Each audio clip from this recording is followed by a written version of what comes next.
Hello and welcome back to Webcast News. Let's get started. Firstly, a huge story in America where the Senate Intelligence Committee is set to release a report into the undertakings of the CIA on members of terrorist groups such as Al-Qaeda and whether they actually tortured them to get information.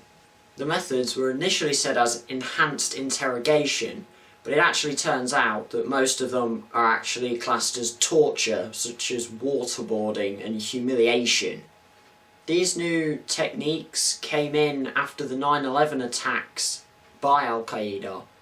The document actually goes for over 6,000 pages with heavy evidence in favour of actually the CIA using torture methods, but these pieces of evidence actually can't be used in the report that is being released today, and only a 480-page summary will actually be released, but that seems like enough to anyone else.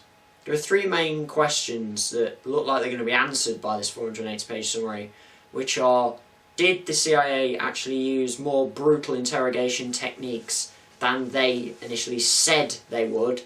And the answer to that seems to be yes. Did the interrogation techniques actually deliver any life-saving information? To which the answer seems to be no.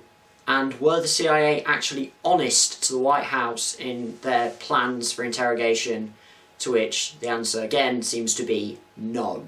There is a lot more information on this story that I could literally stand here and talk to you for about the next 15 minutes, but I'm not going to do that. I'm going to leave a link to a report down below on this story, and you can check that out if you want to find out more. Some quick movie news now, in which George Lucas said in an interview that he has actually not yet seen the trailer for the new Star Wars film. Now remember, George Lucas actually came up with the Star Wars idea, but then sold Lucasfilms back in 2012 for reported billions of dollars to Disney.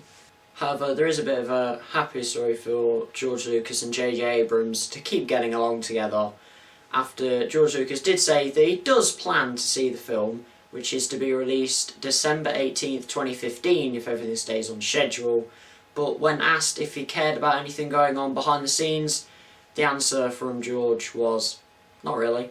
And finally, in YouTube linked news, and it's quite big news so you may have heard about it already, YouTube star Zoe Sugg, better known by her channel name Zoella, in which she does things like vlogs and makeup tutorials, has been in the news a lot because of her new book that got released recently, Girl Online, which broke records for a debut author after selling around 78,000 copies in the space of a week.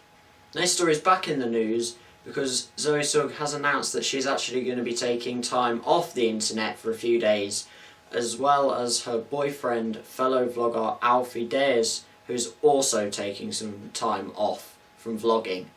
This is because of the rumours that were confirmed by Zoella that her new book was actually mainly ghost-written by publishers at Penguin. I think it is a huge thing though when this story is such a high priority to a lot of newspapers, when it's actually looking at a YouTuber. Bearing in mind, YouTube a few years ago was just a small media video playing service that you got for free. And to be honest, for my opinion, I don't think Zoe's done anything wrong here really. Because as long as she actually credited the people that helped her, I don't know if she did, I haven't seen the book. But if she did, then I see absolutely no problem. I mean, if she didn't, then that's when the problem comes in. The main point being though that all the ideas in the book and the characters are her own ideas, so I don't see a problem. That is it for today's video. Looking to keep it a bit shorter now because I know a lot of people haven't got a lot of time. So I hope you enjoyed it, and if you did, hit that like button, hit the subscribe button, and as always, thanks for watching.